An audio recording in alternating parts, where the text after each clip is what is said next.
Ready? Yep.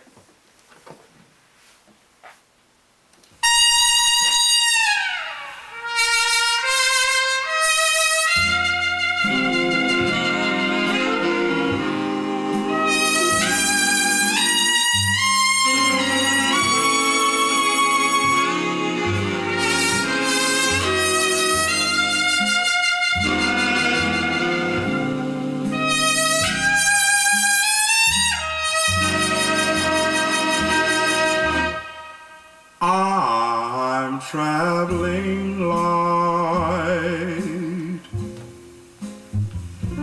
because my girl is gone. So Bruce, could you please let some of the Norwegian audience in on your years of experience in the studio and from where it started? Right. Well, it actually began in Minneapolis as a youngster, Minneapolis, Minnesota, and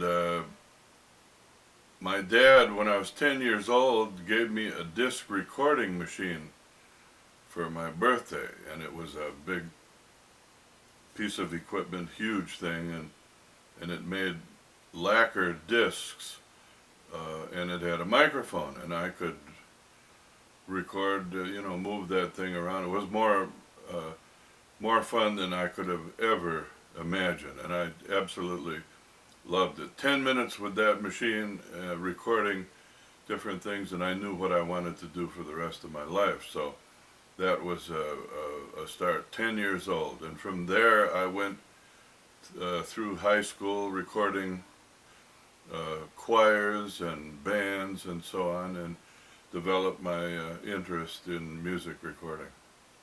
And that's where you sort of picked up your formal education as well in this business?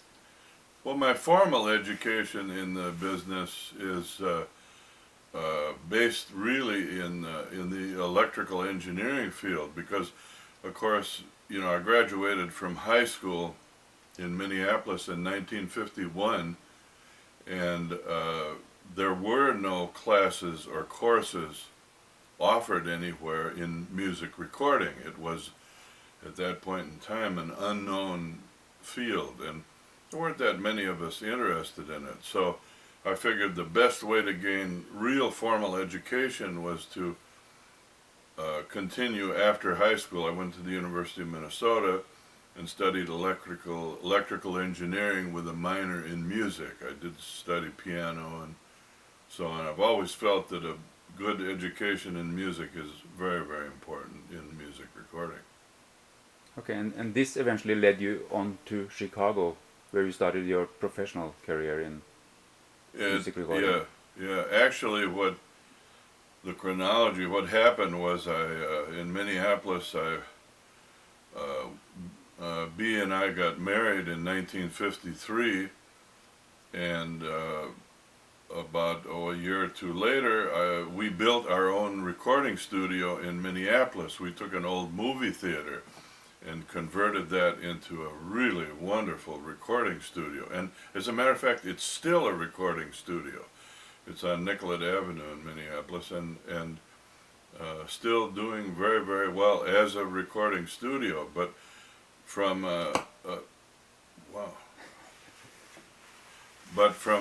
that point on, I decided I really wanted to be in the mainstream of the music recording industry, which I figured out was definitely not in Minneapolis. Actually, Minneapolis plays a pretty big part now in mainstream music recording. There are a lot of great producers there and musicians, but I wanted to move on to Chicago. So in 1957, B and I decided that we would go to Chicago, so I could participate in the absolute top of the music recording industry. And I started there working at RCA Victor Recording. I worked there for about 9 or 10 months, and as a youngster I had quite a background in classical music, so it was very natural for me at RCA in Chicago, because I got to record the Chicago Symphony and do a lot of things that were really interesting to me. And I was still very young. In 1957, I was only 23 years old, 22 years old actually, and so from there I went to Universal Studios in Chicago and met some of the most incredible musicians in the industry, and also met people that affected me throughout my career. It made a big change in the way I perceived what I wanted to do in music recording. For instance, one of the first guys that I got to record at Universal in Chicago was, in 1958, was Duke Ellington and his band. And being a young Scandinavian kid from Minnesota, we're kind of taught that it's okay to like what you do as a life's work, but you can't really get too excited about it. Well, I found that this was a little bit against my instincts. I loved what I did. I loved the setting up the mics, working with the musicians, the bands. I loved the music, particularly popular music. And when I met Duke Ellington, one of the first things we talked about was that, and he told me, he said, there's absolutely nothing wrong with loving what you do and being very excited about it and spending a lot of time at it and doing it the best way that you possibly can. So Duke Ellington absolutely changed my life. Okay, but the excerpt we heard coming into this was Count Basie, wasn't it? Right. At that same time, about the same time, perhaps a little bit later than when I met Duke Ellington, I began working with Count Basie. And that little piece of music that we were just listening to there is from a recording that I did in August of 1960 at Universal with Count Basie and Joe Williams. And while Count Basie perhaps didn't have this tremendous impact on my life that Duke Ellington did, he still was an incredible guy and very interested in the music recording process. And I think maybe these guys saw that I had a little something different to offer, and they were so supportive and helped me a lot. And of course, the next guy I met was Quincy Jones in 1959 in Chicago, and you know, a relationship that has very happily lasted until the present moment. We've worked together many, many times. And Quincy Jones was a trumpet player. Quincy, no, well, Quincy is a trumpet player, of course, but Quincy's, when I met him, he was producing and orchestrating records for Mercury Records. He was, at that point in time, he was the vice president of Mercury Records, based in Chicago, and the youngest executive in the recording industry, and the only black executive in the recording industry at that point in time. So he was had quite an influence on the music industry himself. Okay. And you also did work with Oscar Peterson at that time. Yeah. At about that same point in time, I did a lot of recordings with Oscar Peterson for Norman Granz of Verve Records. This was all still in Chicago at Universal Studios, and just had a wonderful time with Oscar. And his trio at the time was Oscar playing piano, of course, and Ray Brown playing bass, and Ed Thigpen playing drums. And I did a group of recordings with Oscar that were very successful, that was the Composer series, which was Oscar Peterson plays Duke Ellington, Oscar Peterson plays Cole Porter, and so on, where he did jazz albums interpreting some of the greatest composers of that era. And that was a wonderful experience, working with the absolutely best musicians that the industry had to offer on a daily basis really set me on fire. I mean, it was a wonderful time to be in Chicago and to be very young and at a part of that. At that point, that business was growing. Tell us also a little bit about the transition from mono to stereo and how sort of the recording executives in the industry took that. Yeah. One interesting thing about my point in the industry, or my chronology, is that I've seen an awful lot of changes in the medium of recording. When I started in Minneapolis, I was I gotta get Yeah, that. yeah. We were just starting talking about the transition from stereo, from mono to stereo. I'll do that whole part again Yeah, yeah. because it's kind of. I've been really fortunate in that I've been witness to several transitions as far as the recording medium that we use for popular music and indeed all types of music. Of course I don't go so far back as to remember cylinders and so on, but I was very young, and the beginning of my career started with disc recording, which was before the use of magnetic recording tape. And I was at Schmidt Music Company. I was still living in Minneapolis. This was before I'd moved to Chicago to Universal, and one of the biggest events a few months after I started at Schmidt Music Company studio was we got our first tape machine. And that was a big event. Of course, it was monaural. And what year was that? That year would have been 1955. And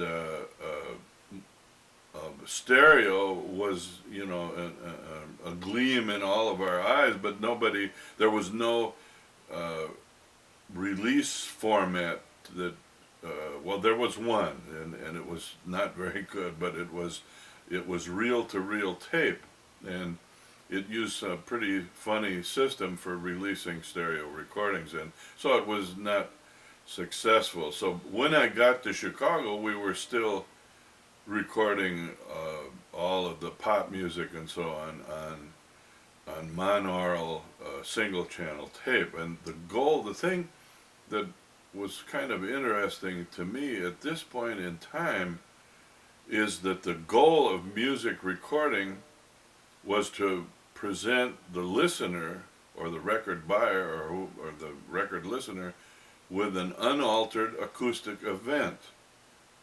Now, that doesn't sound terribly impressive at first, but when you really think about it, especially for a young kid like me, I was only 22, 23 years old at the time, all of a sudden I began to think, well, if this is the goal of music recording, what do I do with my imagination? And what what can I, of myself, can I put into the music?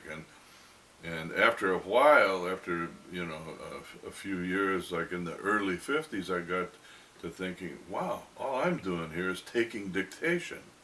I'm not really doing anything creative, and frankly, to be honest with you, that didn't interest me too much. So I began to think, wow, now, where can I take this wonderful new thing and make something that is truly unique? So about that point in time, which would have been 1959, 1960, along came multi-track recording in its earliest form, which was 3 tracks on half-inch, where we would do a stereo recording of the orchestra and then record the vocal or the solo instruments on the 3rd track so that we could then adjust the balance a bit to our liking, and that way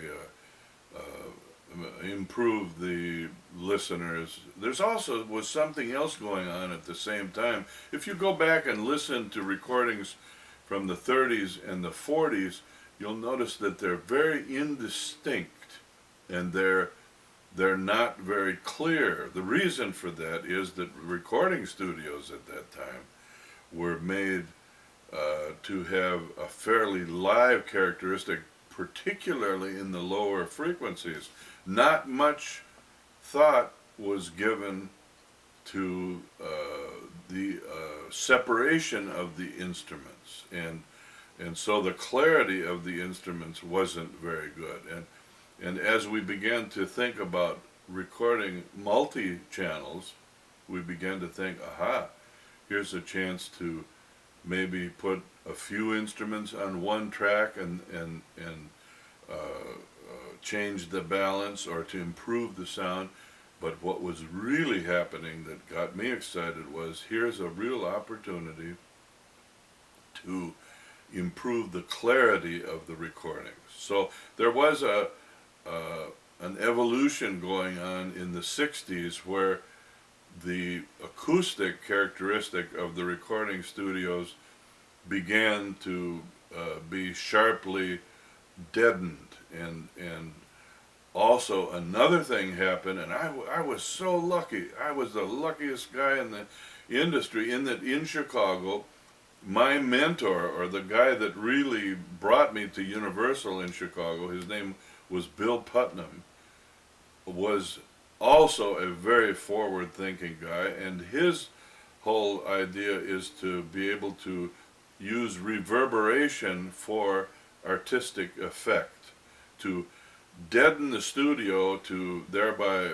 improve the separation of the instruments as far as the listener goes, and then to control the amount of reverberation. And I'll never forget, I was a kid still in Minneapolis, it's just incredible, and I heard a recording by Jerry Murad and the Harmonicats, and there was this unbelievably wonderful sound that came through the radio. I think I may have still been in high school, and so this would have had to be 1950 or 51, and this incredible recording, and boy, it just knocked my socks off. There was another recording at that same time, about 1951, that I remember hearing it like it was yesterday, and it was a true departure, a real,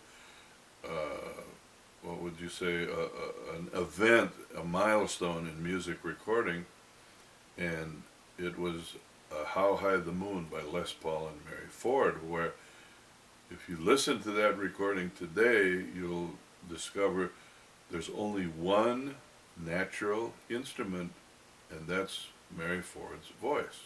The guitar is electronically amplified, it's run direct to the recording, and it was sound on sound, or overdubbing, the first technique, first time that technique was really used, and that really got me excited. I'll never forget that point in time. So how did the recording industry take on to stereo? Were they just as excited as the engineers? Well, the recording industry felt about stereo. The engineers and the technical people and the creative people thought it was great, but the executives, the people that ran the record companies, didn't think it had a future. So as a result, many of the early recordings that I did, and this was in a period from 1959 until maybe 1965, the recording companies wouldn't even pay for tape. So a lot of us engineers that were kind of forward thinking, we made those recordings and paid for the tape ourselves. And that's the only reason that some of these Count Basie recordings, like what I was just listening to here, and so on, exist in stereo today, is because we knew the value of that, and that later on it would be very important to the music. So actually a lot of these stereo recordings come from private vaults that the engineers were holding? Many, yeah. There's a lot of guys like me, Phil Ramone, Al Schmidt, myself, and so on, that at that time kept these recordings, and we've used them and either sold them to the record companies or loaned them to so that the public could hear these wonderful performances in stereo with some kind of the spatial effect intact that happened during the recording. Now, what we have to realize at the same point about this is that the real use for music recording is that these incredible performances can be played and listened to over and over again without any reference to sheet music or to a performance or the problems that would be if you had to get a vocalist of questionable quality and character and musicians and so on to hear the music. One of the real things that has made music, recorded music, so popular is the fact that these performances can be played over and over again, and the incredible nuances are always there and they're intact. That's why recordings have become so popular. You know, now we're moving into the 70s, and with Quincy Jones taking care of Michael Jackson, moving into the studio and starting the productions that are known to a lot of people in this world today. Everybody. So to put it mildly. So how did that come about? And it's kind of interesting, my own connection with the evolution of popular music. As we have discussed, I was in Chicago definitely at the right time and doing the right music. And in 1976, actually late 1975, we moved to California. The reason being that Chicago had become a center for recording commercials, and the record business, or the recording of music for albums and so on, had left Chicago and gone to both New York and Los Angeles. So I wasn't interested in doing radio and television commercials. That type of music is almost always very derivative. It doesn't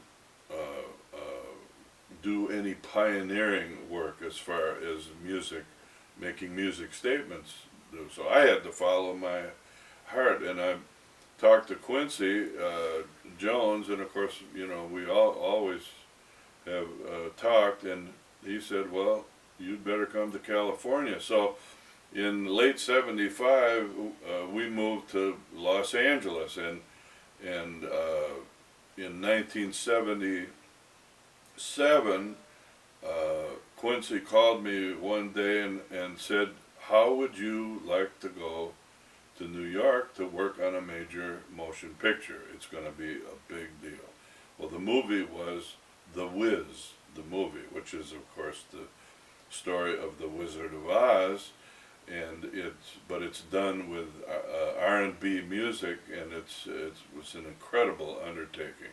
And while Quincy and I were in New York working on this movie, we met a young 17-year-old kid who played the Scarecrow in the movie. His name was Michael Jackson. And from that point on, we did the movie, finished it, we came home to California, and the next thing I knew, I was in the studio with Quincy and Michael doing Off the Wall. We started that in late 1977, and that was an incredible point in my life, and I got to work, of course, with Quincy and Michael, and it was a wonderful, wonderful relationship. Also met other people that were on the team, Quincy's team at the time. This was a blessed group of people. I was so fortunate to be in the middle of all that. Rod Temperton, who wrote 3 of the songs on Off the Wall, and wrote 5 songs on Thriller, actually wrote the title song, Thriller. But and the musicians that we were working with, just incredible, the absolute best. So I was a real lucky young guy to be at that point in time, and also working with people that believed in creating something new as far as music. And I think it was about 1976 or 77 that I discovered that what I really was good at and what I wanted to do. Getting live. Okay. In 1976, 77, I kind of discovered, and it was while we were beginning to work on Michael's Off the Wall album, that what I was really good at, what I really wanted to do, was to make a musical statement with the recordings that I recorded. And in other words, the fact that I began in the industry when the object of music recording was to present an unaltered acoustic event was really great, because I knew that as a beginning, and I also found out that that was not what I wanted to do. It didn't hold my interest, and what I really wanted to do was to put myself in the music, to create sonic sculptures is what I call it. Quincy calls my music recording sonic sculptures, and I think they truly are. And what I have tried to do is to present music images that could occur only in the imagination. I'm not necessarily interested in, I'm going to sneeze. Yep. So now we're going, but Oh, wait a minute, yeah, okay. I left that unfinished. Okay. Okay? Yeah. Okay. What I began to think about is that what I really wanted to do in music recording was to put myself into the music. In other words, to create sound images or sound sculptures. Quincy calls the music and the way that I record calls what I do making sonic sculptures. What I wanted to do was to put myself, to create images that would occur first in my imagination, not necessarily having anything to do with reality. Reality left in music recording left me a little bit bored, but thank goodness I had that chance to be in the mainstream of popular music when that was the only thing being done. So this next step was a natural thing for me to do, was to create a new reality. And this new reality only existed in my imagination. Now if you listen to, let me take a good example, the title song from Thriller. The intro where we have the storm and the wolf howls and the creaking door and all this stuff. That Rod Temperton, who wrote the song, had all these sounds, but they made no sense together. And yet if you listen to that recording, the only way that they make sense is in the way that I put them together in my imagination. And each one of those sounds is a real recording, but combined they make a new reality. And that really got me excited. Taking popular music beyond reality and making my own statement with it really got me excited. And Quincy and Michael, to this day, when I work with Michael or Quincy, they leave me alone until the last moment when they come in during a mix and make sure that the musical values are what they want to say. But as far as the creative aspect of the music recording, those ideas began their life in my imagination. So how much did the tool set change from the 60s up to the 70s, 80s Right. in order to make you easily achieve those kind of goals? What happened was, I think I mentioned the fact that in 1960, we began recording on 3-track, on half-inch tape. Well, by the time, well, it's more than a decade later, by 1976, when I was in Los Angeles, we were recording 24 tracks on 2-inch tape. And what this did for me was to allow me, these were tools that I could use to develop these sonic landscapes, sculptures, or whatever you want to call them. I'll never forget the first day that I record a lot of music in stereo. I don't think of instruments as monophonic images. I almost always use at least 2 microphones on a single sound source and capture the acoustics of the moment. But I'll never forget the first day that I saw a 24-track tape machine. I thought to myself, wow, a 12-track stereo. Morty, B, Yes. we're doing that thing. Roll it. Roll it. It's rolling. So I can remember it like it was yesterday. The first time I saw a 24-track tape machine, the first thought that popped into my mind was, wow, a 12-track stereo.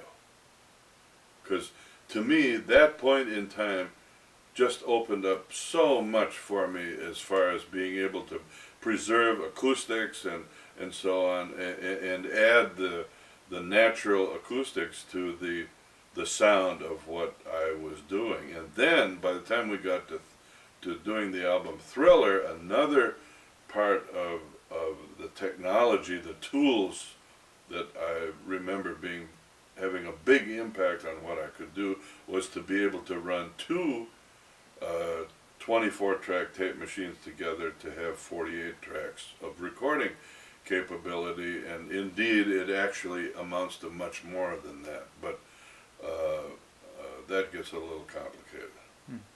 But that was a very, very big step forward. Then, shall we continue? Yeah. No, You just- want to do another? maybe you should just, I don't know, move rolling. Okay. And of course, the next big step technically in the technological advancement of music recording was the introduction of digital recording. I remember when we did Michael's Bad album and did Quincy's Back on the Block album, I had a 32-track Mitsubishi digital tape machine. Actually, I had 2 of them, so I could record 64 tracks of music and do what I wanted to do. But that was a big step. And now it's to the point where digital, of course, has become a very, very big part of what I do. And for a long time, I thought I would never be able to give up my analog tape machines, and I truly love the sound of analog, but digital has come a long, long way. And I'm happy to say that in my work today, analog is becoming less and less of an important factor, and the industry is moving ahead. There are people out there designing equipment that know what music sounds like, and are giving me tools that I'm excited about. But I think one thing that probably more than anything else that has made it easy for me to go on to all this technology is that I have seen in my lifetime in the studio many changes. So a new one, when we went from analog to digital as a recording medium, didn't scare me at all. As a matter of fact, I love it. Because the music were prevailing throughout the whole process, and that's important. Very interesting point. The one thing that I've kept at the forefront of all of this is the fact that there's only the music. Everything that we do, all this technology and so on, has only one reason for existing, and that is the music. In and of itself, it is nothing. It's nothing but toys. And So if you keep the music in focus, keep that in the forefront of your mind, you can't miss. That's great. Yeah. Let roll now, and then I'll. Yeah, it's not much of a tripod. No. But it works. Yeah. Now it's all yours. Okay. I made a happy discovery here a few years ago, and actually you'll have to refresh my memory. When did I start using electric companies? Was it during bad? No, dangerous. During dangers? Okay. 91. In 1991, I made an incredible discovery. Of course, I am Swedish, I'm Scandinavian, and someone brought me an amplifier from Scandinavia, from Norway, and I thought to myself, wow, maybe I better check this out. But I didn't know a thing about it, had no idea. The only thing I did notice, it looked to be very substantial. And me being a Swede, I understand that. That means a lot to me. So I hooked it up. It was absolutely incredible. I never heard anything like it in my life. And of course it is an electric compagnie. The amplifier that I first tried was the AW250. It's called the Ampliwire 250 or something. But knocked my socks off. And I'm in a position in the industry where I can use any amplifier I want. People send me amplifiers. I get a lot of them. And now that I've heard electric compagnie, virtually all of these amplifiers get sent back.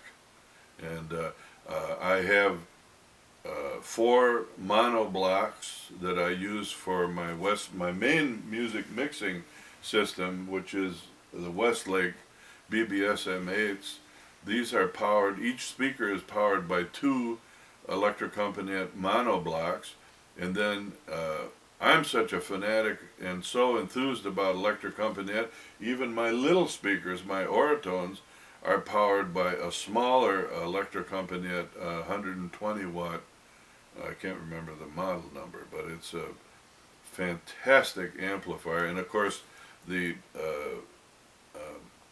speakers are connected to the electric compagnie amplifiers with very esoteric, very high quality wire. That's a very important part of it too, but the main thing is those amps. They are just incredible. Love them. They sound musical to me. Cool? Yep, that's cool. That's cool. Rolling. Okay. Michael Jackson's new album, Invincible, of course, I mixed and recorded all the music listening through my electric compagnie amplifiers.